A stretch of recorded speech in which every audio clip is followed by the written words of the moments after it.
Hey everybody, good morning. It's Matthew Embry Bradshaw. I'm a little sleepy. I'm out in Oregon. It's a beautiful place out here. If I could get my wife to just come on out here, I'd just stay because it's beautiful. But right now I want to talk to you one more time about who I am and why you should vote Bradshaw.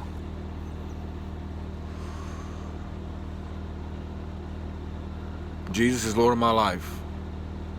And some people might say, oh, he's a religious bigot. No, I'm not. Because I actually know God as best as I can know him. And what I know of God is that he says to love people, to not judge people, that he's the judge, to show mercy. And that if you've sinned in one part of the law, you've sinned in all parts of the law. So if somebody's ever pointing their finger at somebody, they're just as guilty as whatever is coming out of their mouth that they're accusing them of. It's because we're not the judge. But when we're guilty of one, we're guilty of all. So it doesn't matter. We all stand before God. And we've all sinned and fallen short of the glory of God.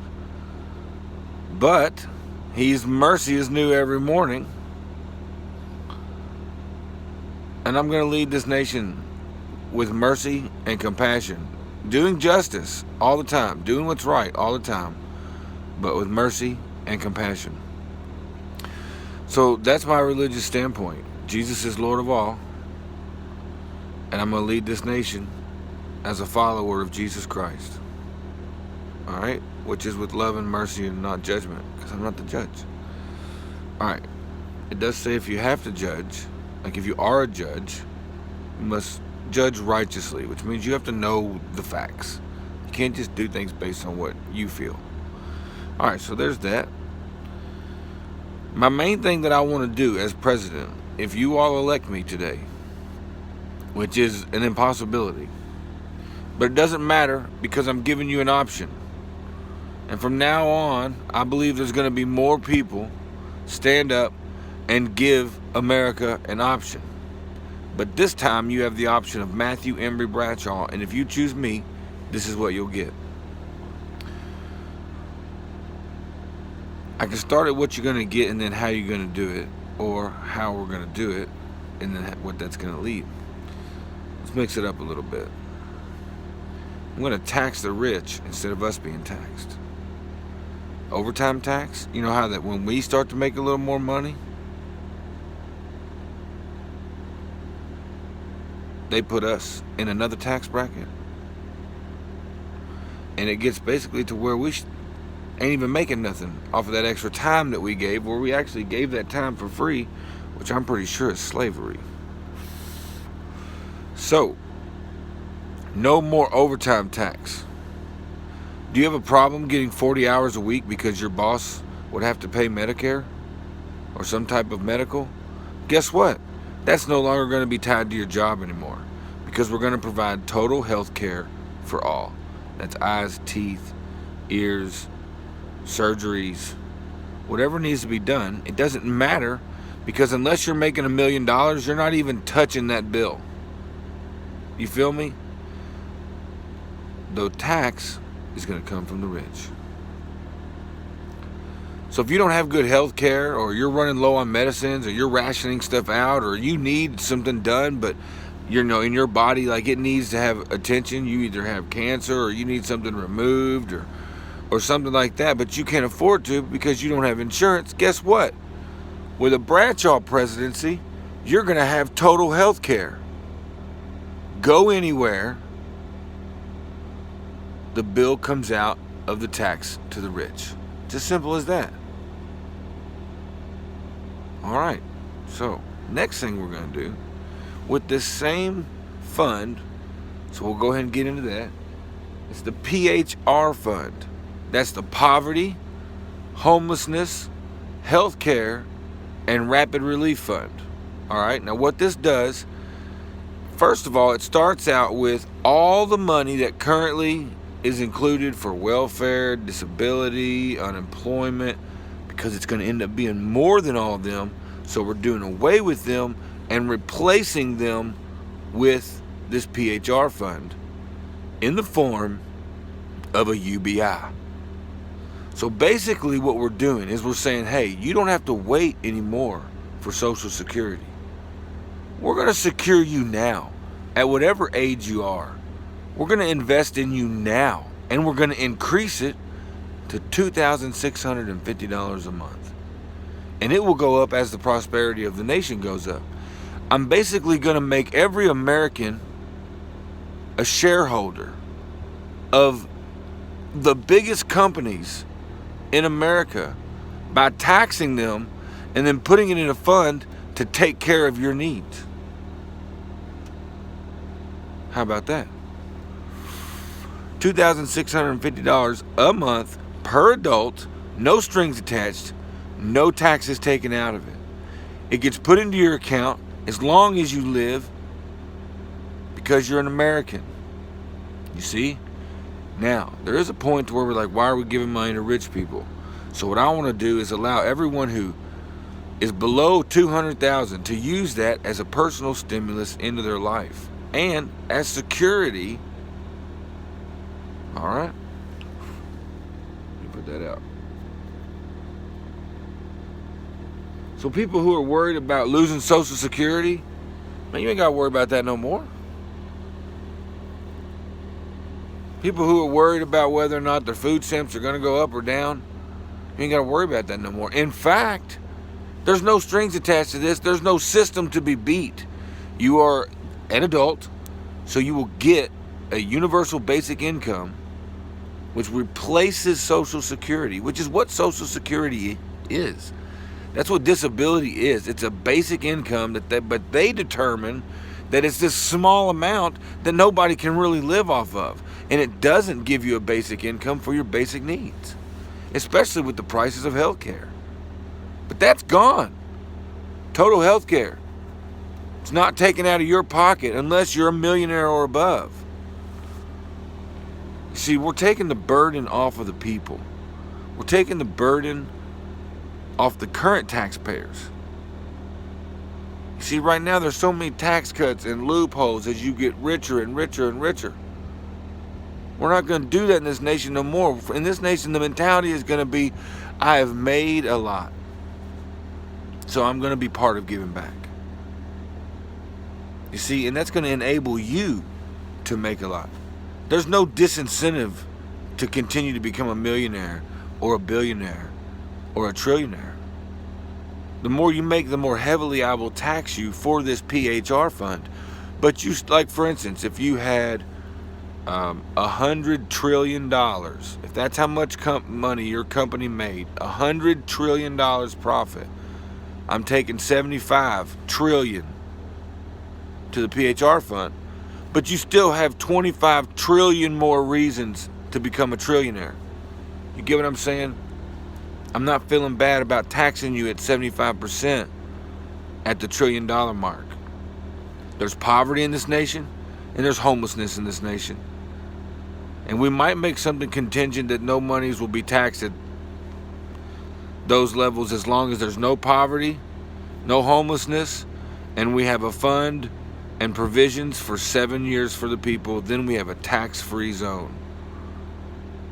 That'd be cool. Tax-free.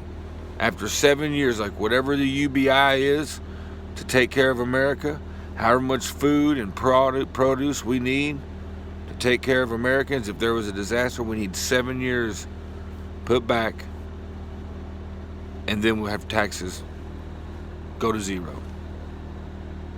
for a year. That'd be great. But the point here is not that. The point here is that we're going to bring total health care to everybody, number one. And then we're going to end poverty and homelessness with this UBI. You see, that's the main thing I want to do. I want to end poverty and homelessness and give people total health care and the power to vote the rest of the corruption out. And then I will have done my job. Then I will have looked out for the health and well-being of this nation. Then, together, we will have rebuilt the foundation of this nation. So those are the main things you'll get with me couple other things I want to do is the Freedom of Choice Act that protects all the things that God gave you the choice to do. And God gave you choice over your own body. He gave you choice over your own mind. He gave you choice over what you're going to eat, where you're going to live, who you're going to love. Now, he also gave a book that says these things are one way or the other. Do things this way or this way. This way separates you from me, this way doesn't. This way is my design and my way, and this way isn't. So he gave us instruction, and you have the choice to look at it. Just like I had the choice to look at it. But I'm not your judge. So I want to protect your freedom of choice. You see? And just let God hold you accountable. That way I don't have to put any judgment out on the situation. Because I'm not to do that anyways. All I'm to do is love you. Everybody. Doesn't matter where you're from. Doesn't matter color of skin. All right, let's talk about immigration. Since we're talking about different colors of skins and where you're from. This is what I want to do. You can say it ain't fair. You can say you like it. You can say you don't. I think it's as balanced as we can do, and with the same policy continuing moving forward, will continue to work for generations to come. So I say that everyone who's here that doesn't have documentation, who will come forward and take the appropriate identifying markers, okay? If you're not a citizen, you want to become a citizen, we need to know who you are, just in case you are a criminal. And I think they should do the same thing to us when we get over there. And then you're on an immediate path to citizenship for 7 years. All right? Immigrant citizens will pay twice the flat tax of a citizen. So all these people out there said, oh, they don't deserve to be part of our UBI system. They don't deserve to be part of our whatever system, medical system. They don't deserve, which everybody's getting medical, period. They don't deserve to be part of this other stuff that citizens should only be a part of. Okay? Well, what I'm saying there is you, if you're an immigrant, are going to pay a double tax. Right now, I want to set the citizen tax at a flat tax of 10%. And the immigrant tax at 20% for 7 years. All right? Now, as far as the UBI goes, I want to let you earn your UBI monthly, incrementally, for those 7 years. So you take 7 years, you divide it by that many months. After that first month, you get that amount of UBI beginning to drop. Next month, you get a little bit more. Next month, you get a little bit more. So that as you live here and work here, we say, hey, here's a little bonus of America because of what you're doing. You're helping. We're all helping become part of this great society, this great economy, with great businesses and great exports all around the world. So, I'm going to give you a piece of that. I ain't going to make you wait the whole 7 years. I'm going to start giving you a bonus as you go. So when you're 1 year in, you get 1 year's worth of 1/7 of whatever the UBI is at that point. And as you go, you get more and more until at 7 years, you automatically become a citizen. Full everything, not immigrant citizen status anymore.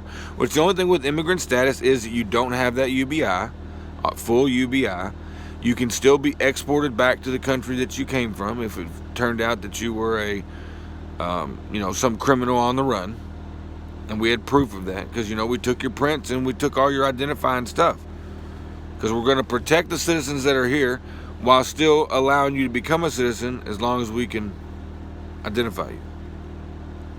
Then, when you have the immigrant status, you can still get a job everywhere everybody else can.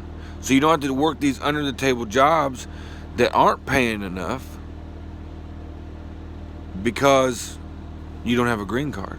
Because now you have an immigrant status card, immigrant citizen status.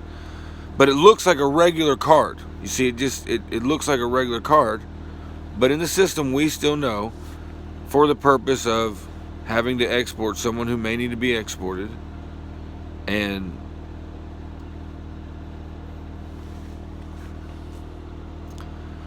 You know, and I really, about the export thing, sorry, my mind went on a rabbit trail. About the export thing, I don't want to export anybody who shouldn't be exported. I don't want to divide families. All right, so to me, if a country said, hey, you have so and so, he's a citizen in your nation, he's living on such and such street, we need you to get him and export him to our nation, he is a criminal. Like, they are going to have to prove beyond a shadow of a doubt before I sign any order to export that guy. You understand? Like, I'm going to have to know that that's the guy. And then I'm going to have to go meet the guy. And, you know, and that's another thing. After being here 7 years, you automatically become a citizen. So, this is also going to become a thing to where I want more citizens from around the world. You feel what I mean? I want us to continue being an immigrant nation. I want us to continue being a melting pot of the world. So people who are going to just come here and, you know, they don't want to change citizenship, but they just want to come here. They have no interest in being a citizen. What, 7 years? If you don't want to become a citizen, you either have to leave or you don't get that UBI. You don't become a citizen. You get what I mean? Because that is going to be for citizens. But I want it to become an automatic thing to where if you don't dispute it, you are now a citizen. And then that protects you automatically without even thinking about it. Like, once you get on that pathway to citizenship, you know in 7 years, whether I've done good or bad, maybe I'm in jail. In 7 years, you're going to be an American citizen. And you'll be protected as an American citizen. So that's how I feel about immigrants. My family has immigration in it. My grandmother was a full-blooded German, immigrated with my grandfather. He was American. He married her in Germany. My mother was born in Germany. My uncle was born in Germany. My grandfather was an American with Cherokee in our blood. My father's side, basically, I'm a mutt from the island, from the British island. That's why I've got a red beard, brown hair.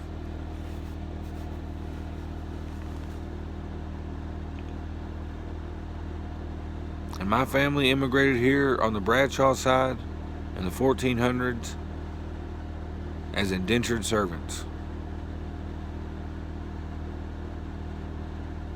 I want us to get out of that indentured servitude to live. Debt makes you a slave. I want to give you the resources to build your life, to climb out of poverty, to maintain your health. My generator's about to go down. Hear that? So that when I'm no longer president, if you all vote me to be, you will have the strength as a nation to defend your freedoms and to follow your dreams. Imagine America. Imagine an America, where you can move anywhere you want to. You don't have to worry about losing a job because and that health care that's tied to it, but you don't want to live where you live no more. But your family needs health care. Imagine a place where health care is not even something you think about monetarily for budgeting, or you won't need insurance for health care anymore.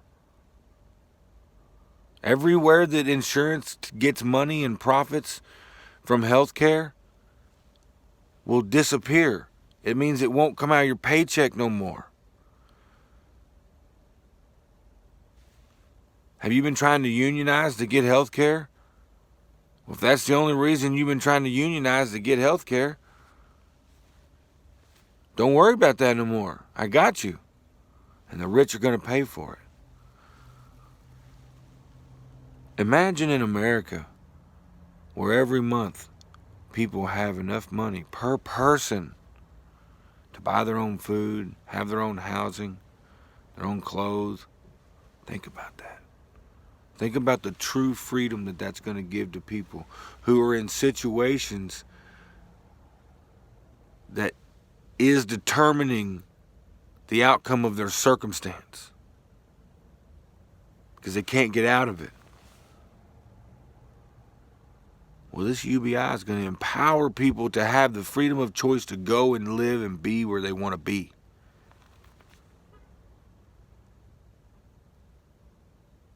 It's going to help lift people out of poverty.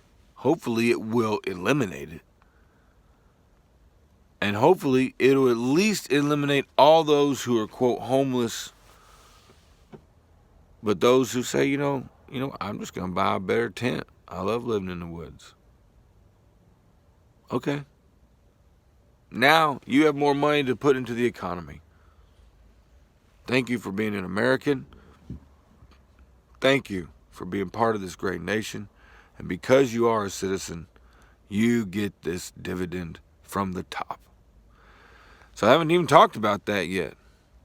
So let's sum that up in case this is the only video you've seen of me. I'm getting ready to go to work, by the way. It's a donation type work. I donate time. He donates to the campaign to get me home. The campaign's not over till the vote returns. Even if Donald Trump or somebody else declares as the winner. All right, so here's how we tax the rich. Now let me remind you folks that for quite a while, the rich have been taxing us every time we make more money. Every time they make more money, they get tax cuts, loopholes. All right, now I'm for a business deduction. Like whatever you spent. See, this is why the tax needs to just be on the profit. Simple as that. Right? So if you went in the hole this year, I'm not taxing you on it. That's fair. Oh, yeah. Let's do something that's fair. All right. So they put us on an overtime tax. It's basically an over wealth tax. More wealthy than we was before we worked Saturday until they taxed it away. So it's an over wealth tax. Basically, it's an overtime tax. These people have been succeeding overtime. So this is how it works. At $1 million, you will have your flat tax as a citizen, whatever that is. We're shooting for 10%. All right, we're going to see what that does. 10% and then 20% to immigrants. We're going to see what that kind of revenue brings in, and we'll work from there. All the way across the board, no matter how much. That flat tax is there. Now, once you hit the $1 million mark, all the way to 10 million, there's an additional PHR tax. And that PHR tax at that tax bracket is 3.33%. Then, once you hit the $10 million range, your PHR tax changes into a different tax bracket. They're going to go up a tax bracket because you're making more money. Because that's what you've done to the rest of the American people. So now we're flipping it around because the American people are homeless and in poverty and suffering.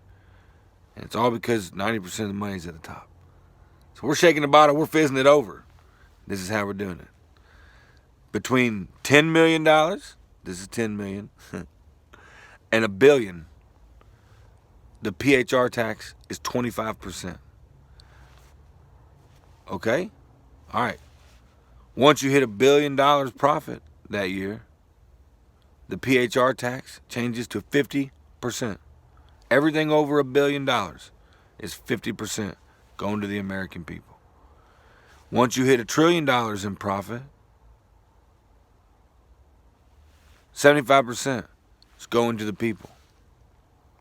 And that's where we're going to start with solving these problems.